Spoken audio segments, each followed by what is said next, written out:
خلق الإنسان علمه البيان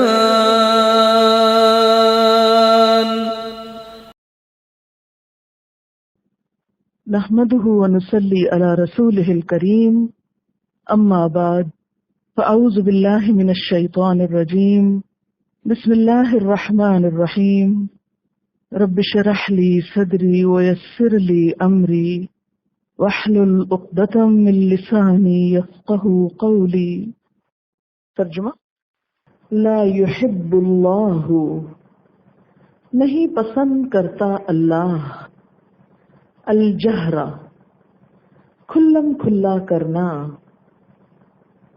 زور سے کہنا، ظاہر کرنا، جہر ظاہر کرنا، بالسوء برائی کا، من القول بات میں سے، الا مگر، من جو کوئی، ظلم ظلم کیا گیا، وکان اللہ اور ہے اللہ، سمیعا سننے والا، علیما جاننے والا۔ ان اگر تبدو تم ظاہر کرو گے، خیرن نیکی، او یا تخفوہ تم چھپاؤ گے اس کو، یعنی خیرن کو، او یا تعفو تم درگزر کرو، عن سوء برائی سے، فإن اللہ تو بے شک اللہ تعالی، کانا ہے، عفواً معاف کرنے والا، قدیرا قدرت رکھنے والا۔ تفسیر پہ آتے ہیں۔ لا يحب اللہ الجہر بالسوء من القول الا من ظلم وکان اللہ سمیعا علیما۔ لا يحب اللہ نہیں پسند کرتا اللہ، الجہر بلند آواز سے کرنا یا ظاہر کرنا، کھلم کھلا کرنا، زور سے کہنا، بالسوء برائی کا، من القول بات میں سے۔ اللہ تعالیٰ اس بات کو پسند نہیں کرتا کہ کوئی شخص بری بات کو بلند آواز سے کرے، برائی کا ذکر کھلم کھلا کرے، الا مگر، من ظلم جس پہ ظلم کیا جائے۔ وہ کون ہوتا ہے؟ مظلوم، یعنی مظلوم کو حق ہے کہ وہ ظلم کی داستان سنا سکے۔ وکان اللہ اور ہے اللہ، سمیعا سننے والا، علیما جاننے والا۔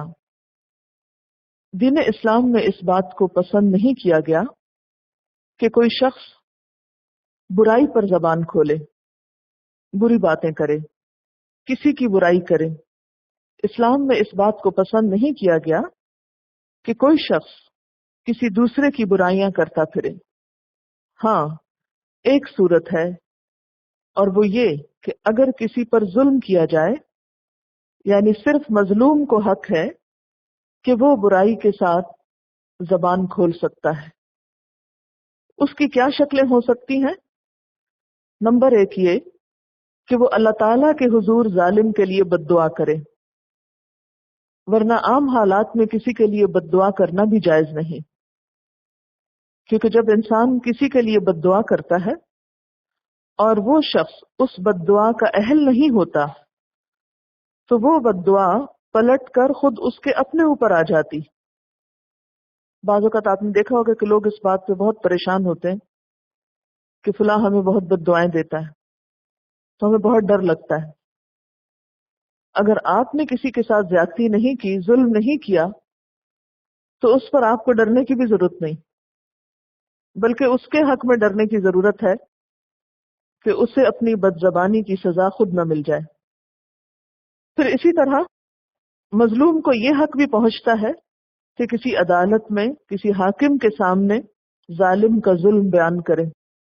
مثلا ایک شخص کو اگر اپنا حق لینا ہے اور وہ اپنے اوپر گزرنے والے حادثے اور ظلم کا اظہار کرتا ہے، ذکر کرتا ہے، تو وہ گناہگار نہیں ہوگا.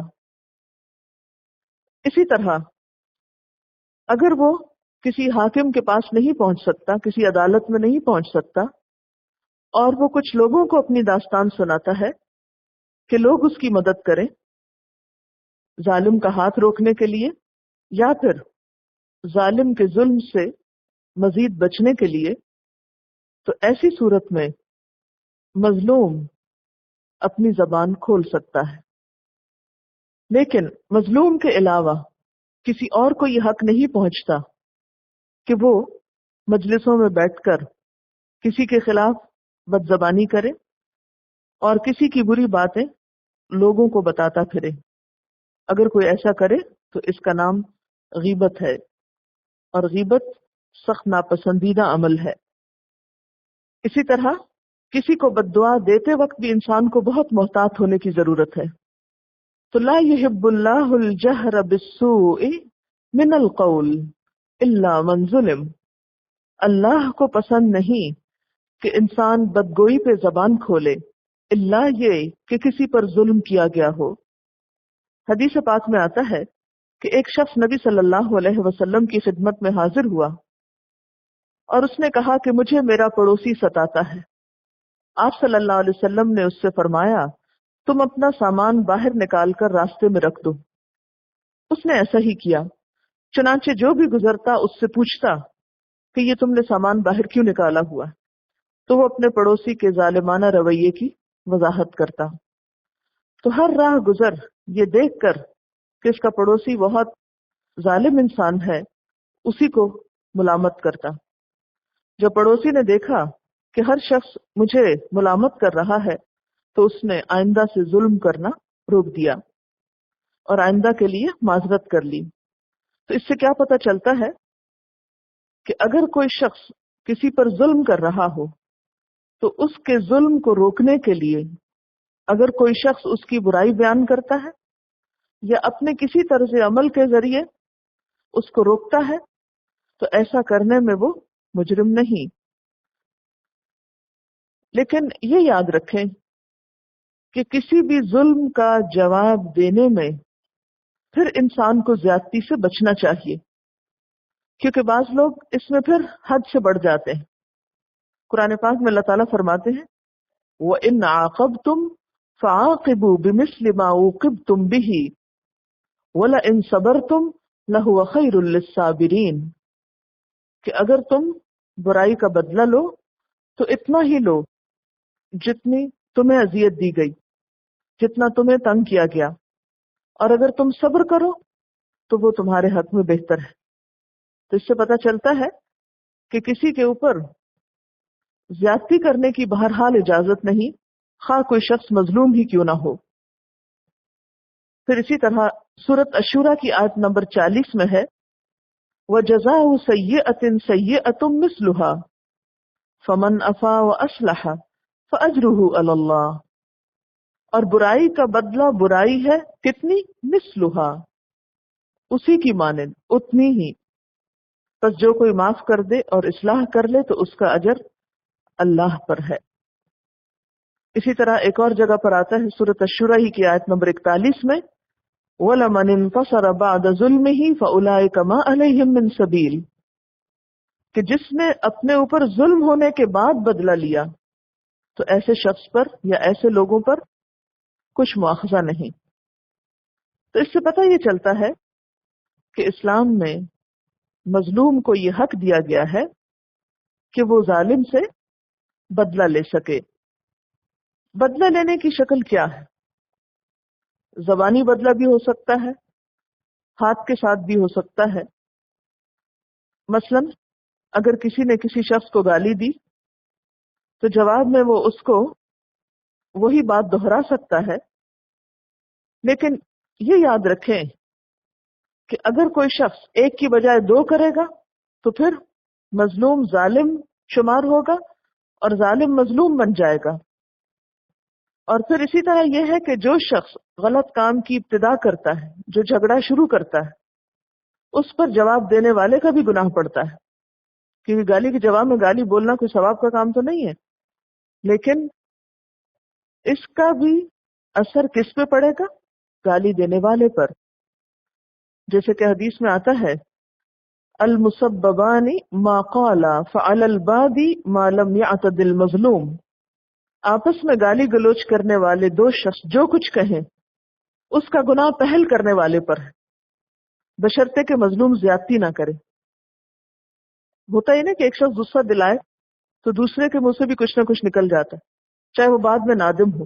یعنی اس کا یہ مطلب نہیں کہ اسلام میں گالی دینا پسندیدہ ہے یا دی جا سکتی ہے، لیکن اگر جھگڑا ہو جائے کہیں اور دوسرے کے منہ سے بھی کوئی غلط بات نکل جائے تو اس کا جواب جو ہے اگر غلط شکل میں بھی ہو تو اس کا جرم یا اس کا گناہ شروع کرنے والے پر پڑے گا. لیکن یہ یاد رکھیں کہ معاف کر دینا پھر بہتر ہے. یعنی ظالم کے حق میں بد دعا کر سکتے ہیں، لیکن معاف کرنا اجر کا باعث ہے اور خصوصی طور پر آخرت کے اجر کا باعث ہے. ایک روایت میں آتا ہے کہ حضرت عائشہ رضی اللہ تعالی عنہا کی کوئی چیز چوری ہو گئی تو انہوں نے چور کو بد دعا دی.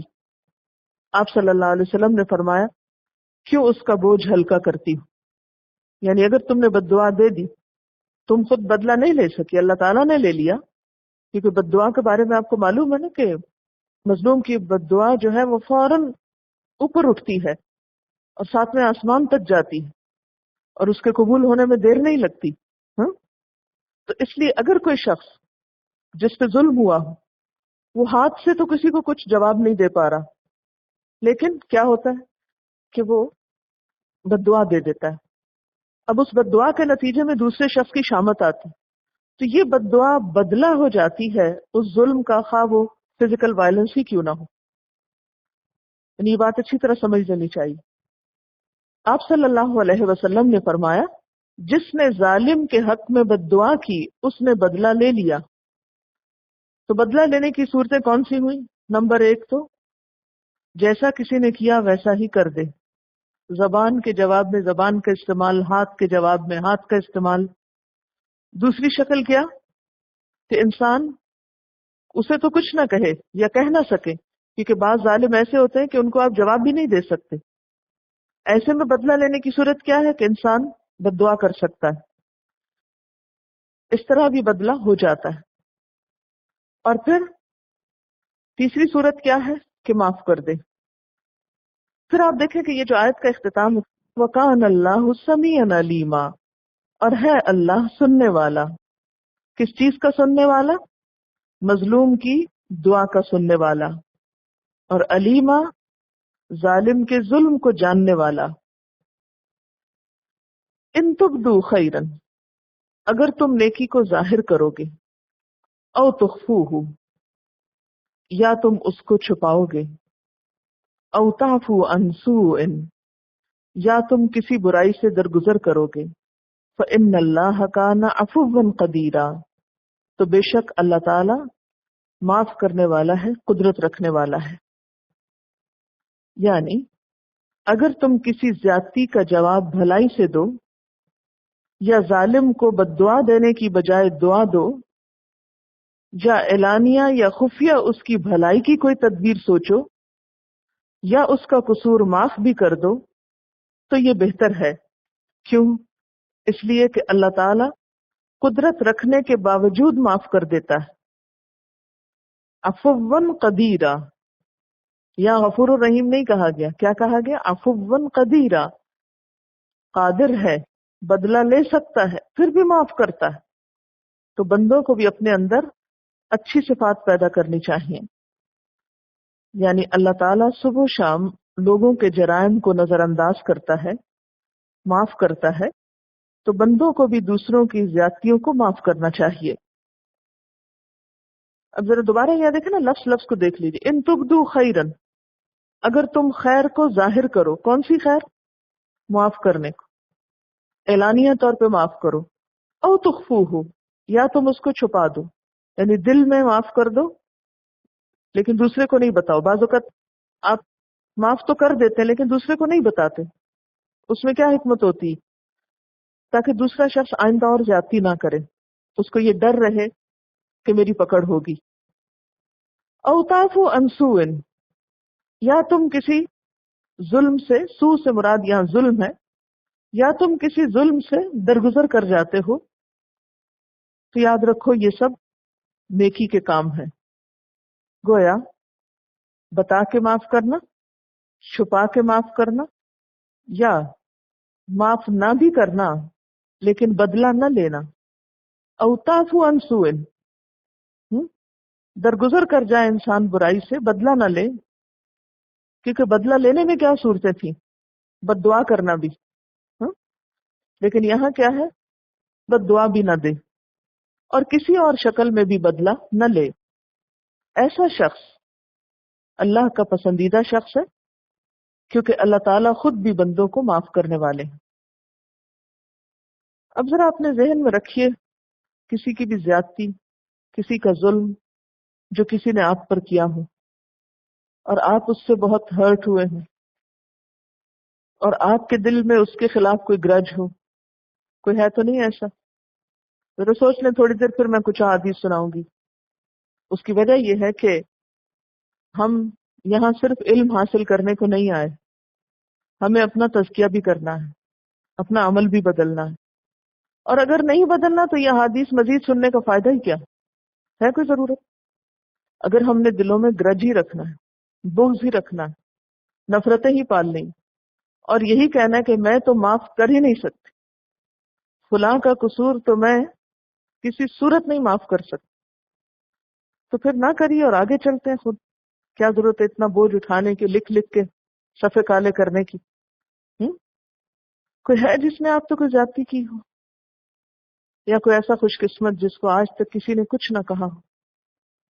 انسانی معاملات میں یہ محال ہے کہ کوئی نہ کوئی انسان تکلیف دہ بات کہیں نہ کہیں سے سنتا رہتا ہے. یعنی ظلم سے مراد یہ نہیں کہ کسی نے آپ کا مال چرا لیا یا آپ کو کوئی ہاتھ سے تکلیف دی آ کے. یہ بھی ظلم ہی کی ایک شکل ہے نا، کہ آپ کے خلاف کوئی بد زبانی کرتا ہے یا پیٹھ پیچھے آپ کی برائیاں کرتا ہے. یہ بھی ظلم کی ایک شکل ہے، پتہ ہے آپ کو؟ یا پبلک میں آپ کو بدنام کرتا ہے. آپ کا کبھی کسی سے جھگڑا تو نہیں ہوا؟ روزانہ ہی کسی نہ کسی سے تھوڑی بہت انبن ہو ہی جاتی ہے نا انسان کو. اور آج کل تو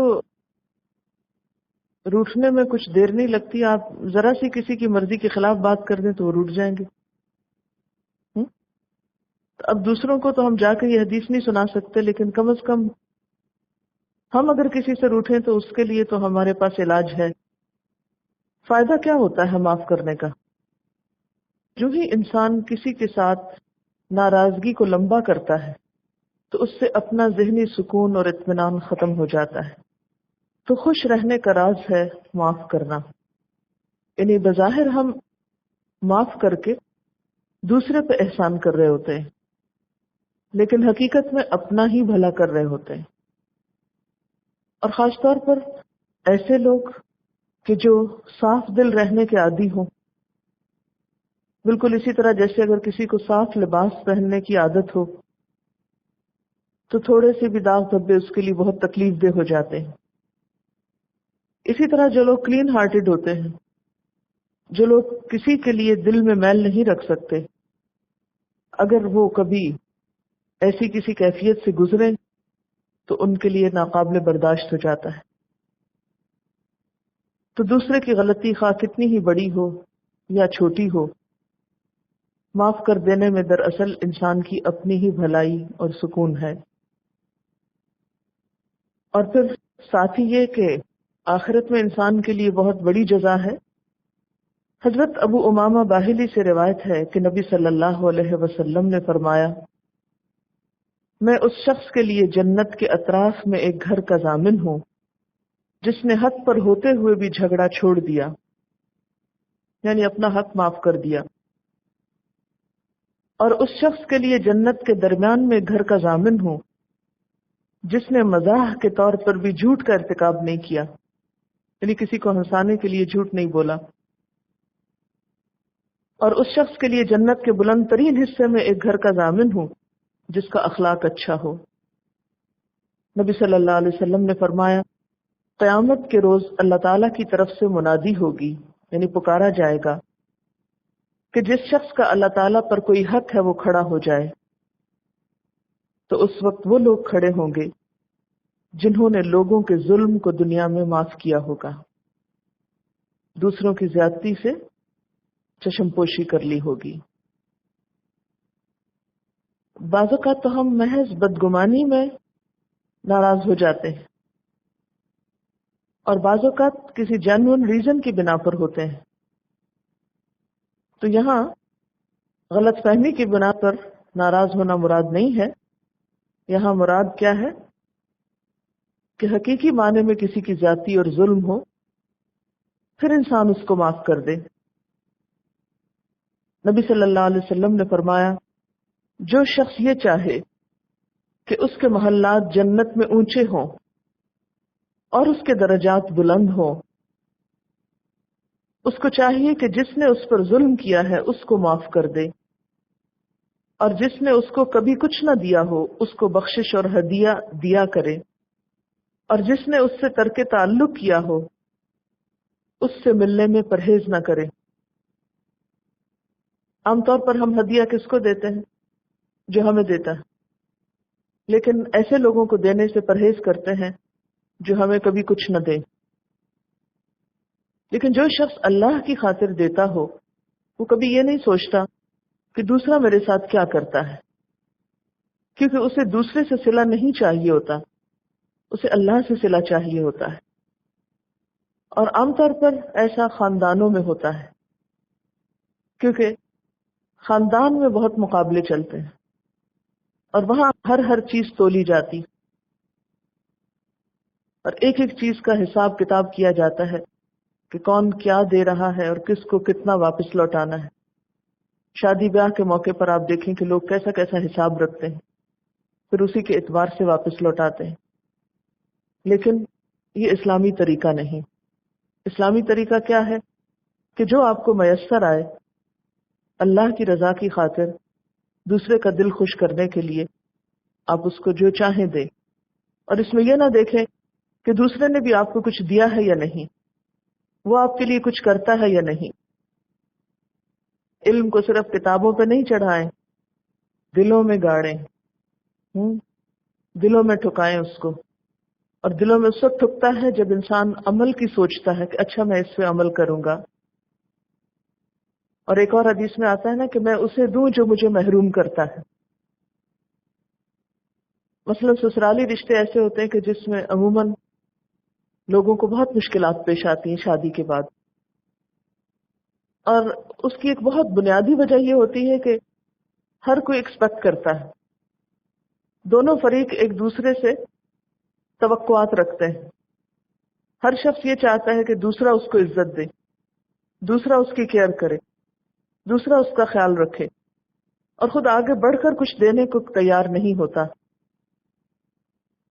تو ایسے میں انسان اگر یہ چاہتا ہو کہ اس کے محلات جنت میں اونچے ہوں اور اس کے درجات بلند ہوں، اس کو چاہیے کہ جس نے اس پہ ظلم کیا ہو، ظلم کیا ہوتا ہے؟ کسی کا حق نہ دینا، جو کسی کا حق بنتا ہے۔ مثلا والدین کے حقوق میں آپ نے بہت سی چیزیں دیکھی، ان کا احترام، ادب، محبت، کیئر، ان پہ مال خرچ کرنا، ان کو اف تک نہ کہنا، ان سے جھڑک کے بات نہیں کرنا۔ اسی طرح شوہر کے حقوق، کیونکہ بہت سی بیویاں صرف اس لیے شوہر کا حق نہیں دیتی کہ شوہر بھی تو ہمیں ہمارا حق نہیں دیتے، اور اس سے ایک کھچائی بڑھتی ہے اور بالآخر گھر ٹوٹ جاتے ہیں۔ تو اگر دونوں ہی صرف ڈیمانڈنگ ہو تو معاملہ درست نہیں ہو سکتا۔ ایسے میں کیا حکم ہے؟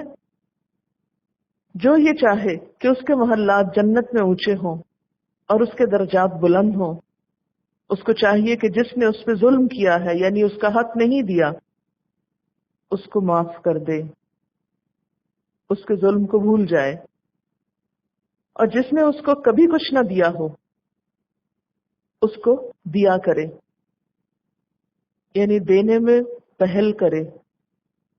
ایسا دے کر زیادہ خوشی ہوتی، جواب میں دے کر وہ خوشی نہیں ہوتی جو پہل کرنے سے ہوتی۔ آپ اپنے رشتہ داروں کی لسٹ بنائیں اور آپ دیکھیں کہ ان میں سے کس کس کو آپ نے ابھی تک کچھ نہیں دیا، اور کچھ نہ کچھ ان کو اس سال میں ضرور بھیجیں، چاہے وہ قریب ہو یا دور ہو، اور خصوصاً ان کو جو آپ کے ساتھ کبھی بھلا نہیں کرتے۔ پھر ان کو پتہ چلے گا واقعی یہ قرآن پڑھنے لگ گئی ہے۔ اور جس نے اس سے ترک تعلق کیا ہو، یعنی جو آپ سے بول چال چھوڑ دے، اس سے ملنے میں پرہیز نہ کرے، کیونکہ انسان اپنی انا کا مسئلہ بنا لیتا ہے۔ اس نے میری پرواہ نہیں کی، میں کیوں بولوں، میں کیوں آگے بڑھوں، میں اتنا ہی گرا ہوا ہوں، ٹھیک ہے اس کو نہیں میری ضرورت، مجھے بھی نہیں۔ مثلاً آپ کسی محفل میں جاتے ہیں، کچھ لوگ آپ سے آ کر ملتے ہیں اور کچھ لوگوں کے لیے آپ اٹھ جایا کریں، خود جا کر ملا کریں۔ اس سے آپ دیکھیں گے کہ باہم محبت بڑھے گی۔ اور بہت سی غلط فہمیاں شیطان صرف لیک آف کمیونیکیشن کی وجہ سے پیدا کر دیتا ہے۔ سلام دعا نہیں ہوئی، حال چال نہیں پوچھا، بس دلوں میں بیٹھ گئی بات، اور وہ رکھ لی، پھر اس کو پالنا شروع کر دیا، پھر اس کو بڑھاتے گئے۔ جس طرح اللہ تعالیٰ صدقے کو بڑھاتا نا، تو ہم اپنے کینے اور بغض کو بڑھاتے ہیں۔ زیادہ مشکل انہی کو پڑتی ہے جو اپنے خول میں رہتے ہیں، اپنی دنیا میں مست ہوتے ہیں، اپنی ذات کو چاہتے ہیں اور نیکی کے کاموں میں پہل نہیں کرتے۔ نبی صلی اللہ علیہ وسلم نے فرمایا تھا نا کہ جو شخص سلام میں پہل کرتا ہے وہ تکبر سے خالی، اس کے اندر تکبر نہیں۔ حضرت ابو ہریرہ رضی اللہ تعالی عنہ کہتے ہیں رسول اللہ صلی اللہ علیہ وسلم نے فرمایا، موسیٰ ابن عمران نے ایک مرتبہ عرض کیا کہ اے میرے رب، تیرے نزدیک تیرے بندوں میں سے سب سے معزز کون ہے، سب سے زیادہ عزت والا کون ہے؟ فرمایا وہ شخص جو قدرت رکھتے ہوئے معاف کر دے، یعنی بدلہ لے سکتا ہے لیکن پھر بھی معاف کر دے۔ ایک اور حدیث میں آتا ہے من تواضع للہ رفعہ اللہ، جس نے اللہ کی خاطر تواضع اختیار کی، عاجزی اختیار کی، اللہ تعالیٰ اس کو بلندی عطا کرے گا۔ تواضع یہی تو ہوتی ہے کہ جو اپنی اکڑ میں ہوں آپ ان کے جواب میں اکڑ نہ دکھائیں، آپ جھک جائیں، کوئی بات نہیں، وہ بڑے بن لیں اپنے خیال میں، مختالن فخورا ہو جائیں۔ اگر اللہ کے یہاں عزت نہیں تو کسی شخص کے اپنے خیال میں اپنے آپ کو بڑا بنانا اسے کیا بڑا بنائے گا؟ اگر ساری دنیا ہمیں حقیر سمجھتی ہو اور ہم اپنے خیالوں میں خود کو بہت بڑی چیز سمجھتے ہو تو اس سے بڑائی تو کوئی نہیں، حقیقی بڑائی تو نہیں۔ تو جو لوگ اس غلط فہمی میں مبتلا ہیں، اس بھول کا شکار ہیں کہ وہ بڑے لوگ ہیں، انہیں رہنے دیں بڑا، آپ چھوٹے بن جائیں، کیونکہ آپ کو پہل کرنے کا اللہ نے حکم دیا ہے۔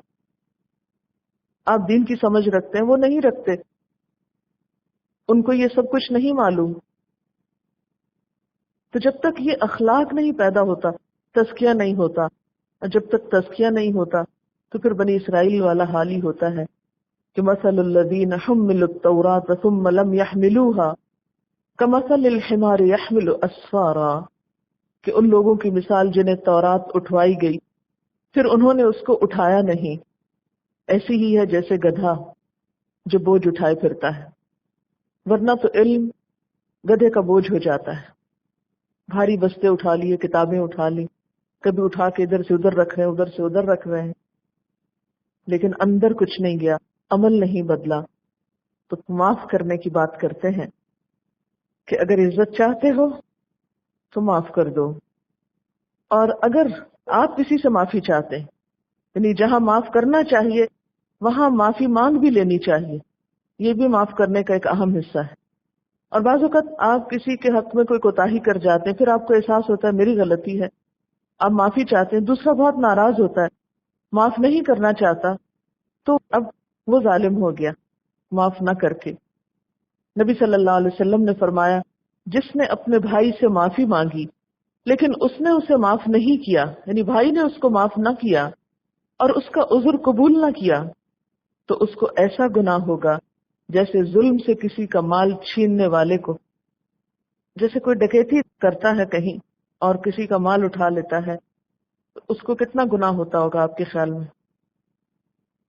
کوئی گناہ ہوتا بھی ہے کہ نہیں؟ ڈکیت کو گناہ ہوتا ہے یا ثواب ہوتا ہے یا کچھ بھی نہیں ہوتا؟ ہوتا ہے نا گناہ۔ اس گناہ کی شدت بھی آپ جب پڑھتے ہیں تو آپ کے دل کو کتنی تکلیف ہوتی ہے کہ اللہ کیسے ظالم لوگ ہیں، کیا کرتے ہیں یہ، ہاں؟ اور پھر سوچتے ہوں گے آپ کے ان کا بنے گا کیا؟ تو ایک ڈکیتی ڈالنے والے کو جتنا گناہ ہوتا ہے اتنا ہی اس شخص کو ہوتا ہے جس سے کوئی معافی مانگنے آئے اور وہ کہے میں نہیں معاف کرتا، میں معاف نہیں کر سکتا۔ یعنی ٹھیک ہے اگر کوئی معافی نہیں مانگتا تو آپ کی اپنی چوائس ہے، معاف کریں یا نہ کریں، لیکن کوئی معافی مانگنے آ جاتا ہے تو پھر اس کے بعد آپ اس کو لوٹا نہیں سکتے، پھر آپ کو معاف کرنا ہوگا۔ وآخر دعوانا ان الحمد للہ رب العالمین۔ سبحانک اللہم وبحمدک اشہد ان لا الہ الا انت استغفرک واتوب الیک۔